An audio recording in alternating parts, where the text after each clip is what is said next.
Bom dia, boa tarde, boa noite para você que está assistindo essa aula. Nós vamos começar uma sequência de aulas baseadas no conteúdo que vem no PET. E hoje nós vamos para a semana 1 do PET 1 de Ciências do 8º ano. Sejam todos bem-vindos, espero que gostem. Só um lembrete, nossas aulas serão baseadas no conteúdo do PET. Eventualmente terá algum acréscimo, tá? E no final desse vídeo tem uma imagem, né, com as referências, os locais que eu usei para pegar imagem, para pegar texto, e vou deixar também na descrição dos vídeos os sites. Não deixe de entrar lá para complementar o seu conhecimento. Então, o assunto da semana 1 do PET do 8º ano é calor e temperatura. Antes de falar de calor e temperatura, vamos relembrar alguns conceitos rapidinho. Bom, matéria. Nós vamos falar muito de matéria. Matéria é tudo aquilo que ocupa lugar no espaço e tem massa, tá? E aí, nós aprendemos ano passado que toda matéria é formada por partículas muito pequenas, que são os átomos, que vão se unir para formar moléculas e aí por diante, até dar ali origem à matéria. E esses átomos e moléculas, eles estão em constante movimento, tá? Alguns momentos o movimento vai estar maior, outros vai estar menor, mas eles estão sempre se movimentando. Tudo que existe hoje, né, é formado por átomos, tá? Porque é a menor partícula.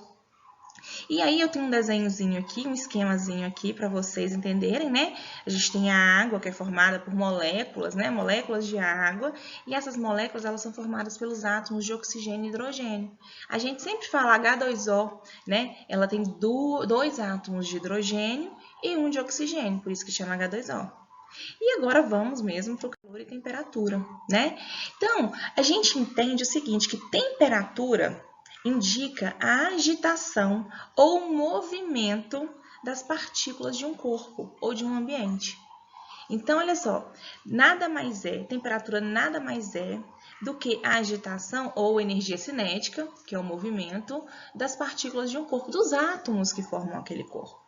E aí a gente vai entender que quanto maior a temperatura de um corpo, maior a energia cinética, maior movimento, mais as partículas, os átomos daquele corpo se movimentam. Então, maior temperatura, maior movimento dos átomos.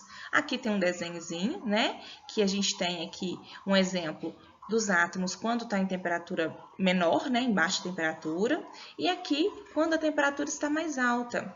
Olha a diferença de movimento, né? Quando a temperatura está mais alta, eles movimentam muito mais, né? Eles estão mais agitados. E aí, nós vamos entender que a soma dessas energias cinéticas, ou seja, a quantidade de movimento que esse átomo faz, gera uma energia térmica, né? É chamado de energia térmica, energia de calor, produz calor.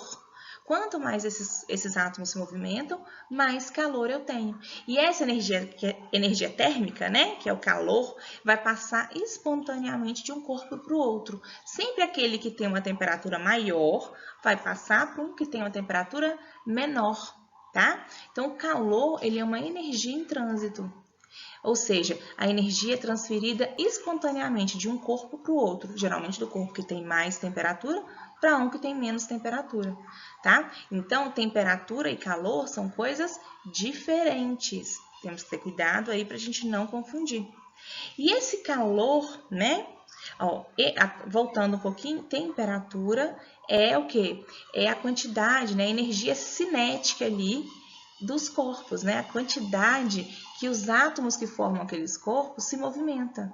Já o calor é essa energia, né, esse movimento em trânsito. Ou seja, se as partículas ali estão agitadas, elas vão produzir calor e esse calor vai ser transferido de um corpo para o outro, tá? Esse calor ele pode ser transferido de 3 maneiras, que a gente chama de condução, convecção e irradiação. Então, vamos ver um desenho rapidinho antes de falar o que é cada um, tá? Convecção aqui, nesse desenho, eu tenho um exemplo aqui da garrafa térmica, tá?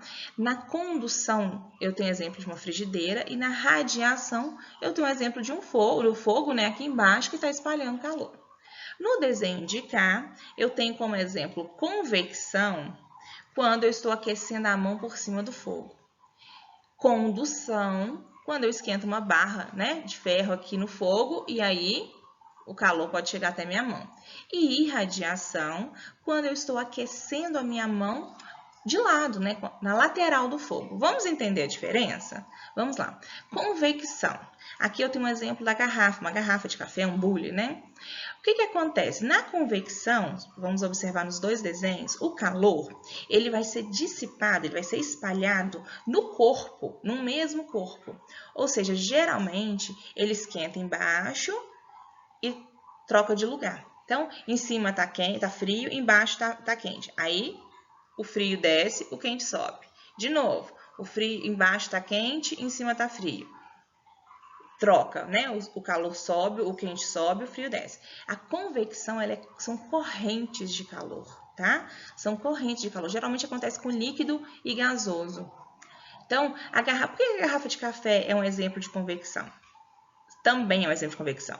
Porque quando a gente abre a garrafa de café para tirar o café, o ar frio aqui de fora, ele vai entrar ali. E aí ele vai esfriar aquele café por cima, enquanto por baixo ainda está quentinho. Aí eu despejo o café no copo, fecho a garrafa, mas ainda tem ar frio ali. Então, vai esfriando o líquido, né? Esfria o líquido de cima, depois ele desce para esfriar o de baixo. Então, por isso que quanto mais eu abrir uma garrafa de café, mais frio o café vai ficar, porque vai entrando o ar e vai gelando aquele café em forma de convecção, vai criando correntes. Por que nesse exemplo aqui do lado de cá, aqui, eu tenho esse exemplo de convecção em cima do fogo, né? Com a mão em cima do fogo. Porque quando você coloca a mão por cima do fogo, né? Aquele fogo está aquecendo o ar. Então, ele está subindo, é uma corrente que criou ali. A tendência é que o ar frio desça e o ar quente suba, tá? Por isso que é convecção, cria uma corrente. E a condução, professora? A condução é quando um corpo aquece o outro, conduz energia para outro. Então, olha só, vamos imaginar que isso aqui é uma chapa, né? A frigideira está aqui. Então, o calor vai passar para a chapa, da chapa para a frigideira, vai aquecer a frigideira. E aqui, né, é uma barra de ferro. Se eu pegar uma barra de ferro e encostar ela lá no fogo, ela vai esquentar e de repente ela vai chegar e vai queimar minha mão, porque ela vai esquentar toda. É condução, conduz o calor, tá? E a radiação ou irradiação é a capacidade que tem de transferir calor para um ambiente.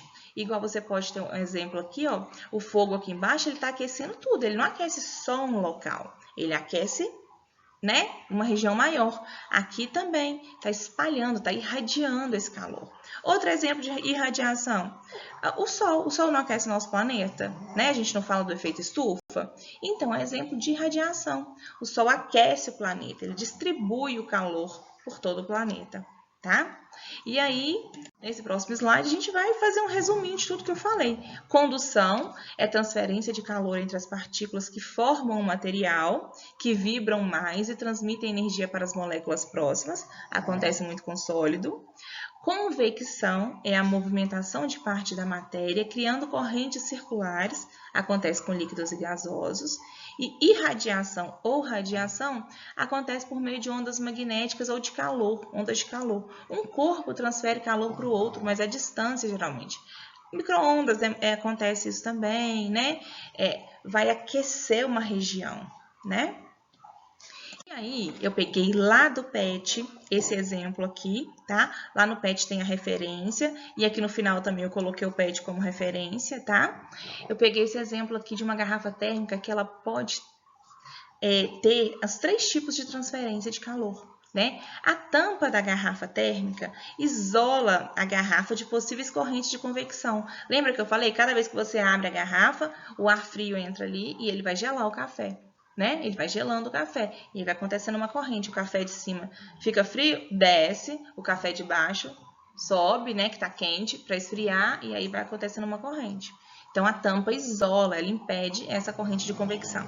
O vácuo, não sei se vocês já tiveram a oportunidade de quebrar uma garrafa e ver por dentro, entre o vidro que tem aqui e o plástico que forma, tem um vácuo, tem um espaço que vai evitar que aconteça o quê? Troca de calor por condução, ou seja, aquele vidro, né, aquele espelho que tem dentro da garrafa, não vai levar calor para o plástico e nem o plástico para fora, então não vai ter troca de calor.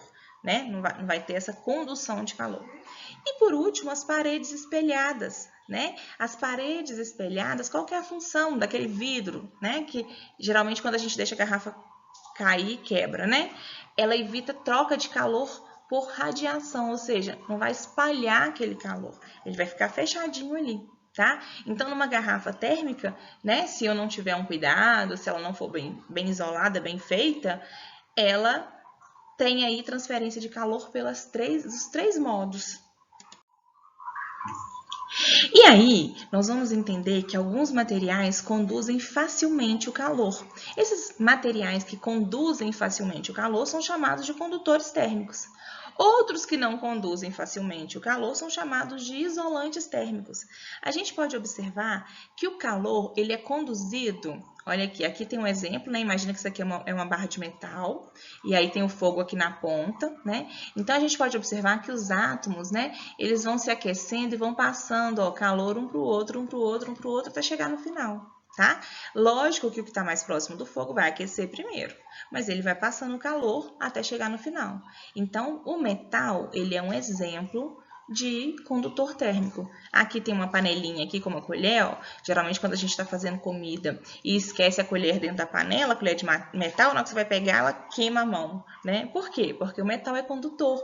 Aqui as panelas, geralmente as panelas, elas têm o cabo ou de borracha, de plástico, ou de madeira, né? Por quê? Porque eles não conduzem calor, ou seja, eles não vão ficar quentes, então você consegue pegar a panela por ali sem precisar de um pano.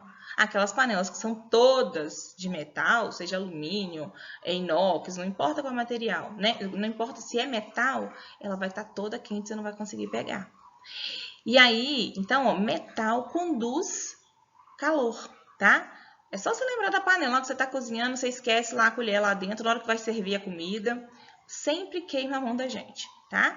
Agora, o que não conduz calor? O que é um isolante térmico? É muito usado para não conduzir o calor. Como eu falei, a madeira, né? O plástico, que é muito usado nos cabos das panelas. Tem colher também que vem, né? Com plástico ou madeira. O vidro, ele é mais isolante térmico. Alguns tecidos, por exemplo, a lã, né, que a gente usa muito no inverno, né, para ficar quentinho. Por quê? Porque a lã não conduz calor. Então, o nosso corpo não vai perder calor no inverno, tá? Não é que ela esquenta a gente, tá, gente? A roupa não esquenta a gente. Ela impede que a gente perca calor. Ela não conduz o calor do nosso corpo para fora. Por isso que a gente não sente frio, tá? A gente sente frio porque a gente perde o calor do corpo. Eu estou num ambiente frio, vai ter transferência de energia, né, do meu corpo que está mais quente para o ambiente, então eu vou ficar sentindo frio. Então, quando eu visto uma roupa de frio, me agasalho usando lã ou um outro tecido, esse tecido vai impedir que o meu corpo perca calor. E aí eu não vou sentir frio, tá? Um outro exemplo, os lanches, as comidas, ultimamente têm vindo muito em isopor. Por quê? O isopor conserva o calor ali dentro e faz com que a comida chegue quentinha, né? No destino dela. Então, por isso que é muito usado o isopor. Eu nem coloquei ele aqui como isolante térmico, mas ele é um isolante térmico, tá joia? E aí, por último, para finalizar esse conteúdo do PET, ele vem falando um pouquinho de tecnologia e impactos sociais. Tá? O que é isso? Tecnologia, né? Desde lá da Revolução Industrial, foram surgindo muitas coisas, muitos equipamentos, muitos aparelhos aí para facilitar a vida das pessoas, né? E esses aparelhos, essas coisas que foram surgindo, realmente facilitaram, deixaram algumas coisas, a produção mais rápida, facilitaram a nossa vida aí com o surgimento de TVs para a gente ficar informado, celular, internet, computador, tudo isso facilitou a vida das pessoas, manteve a informação, facilitou a informação, facilitou o conhecimento, facilitou a produção, tá? Surgiram os carros, né, que melhoraram o deslocamento, surgiu aí o combustível, surgiram várias coisas aí, né, desde a Revolução Industrial para cá, que estão facilitando a vida das pessoas. Mas, ao mesmo tempo que estão facilitando a vida das pessoas, elas também estão prejudicando o trabalho de alguns. Porque se eu tenho tecnologia, se eu tenho máquinas para fazer o trabalho de 2, 3 homens, para que eu vou contratar esses homens se eu posso usar a máquina? né? Não vai ter que pagar o salário deles, vai ser muito mais rápido, não tem risco de machucar. Então, muitos lugares, o ser humano está sendo substituído por máquinas. E aí, o que acontece? O desemprego aumenta, né? Aí acontece, as pessoas ficam perdidas. Às vezes também a gente fica tão ligado nessa tecnologia, né? Fica com o celular o dia inteiro na mão, que a gente esquece de dar atenção para a família, a gente esquece de dar atenção para os amigos. Então, gente, tecnologia é bom? É. Mas nós temos que ter limites, porque ela causa muitos impactos sociais, tá?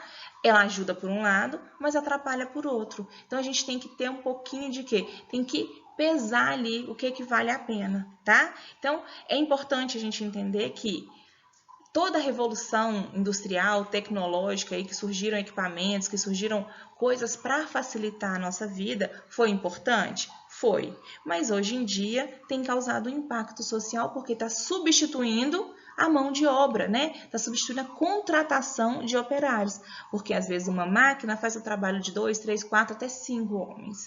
E aí a pessoa acaba abrindo mão de contratar, né? A pessoa, uma outra pessoa para substituí-la por máquina. Então, isso é impacto social causado por tecnologia.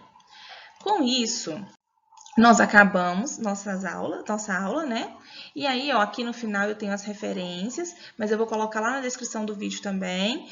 Peço para que vocês, né, acessem.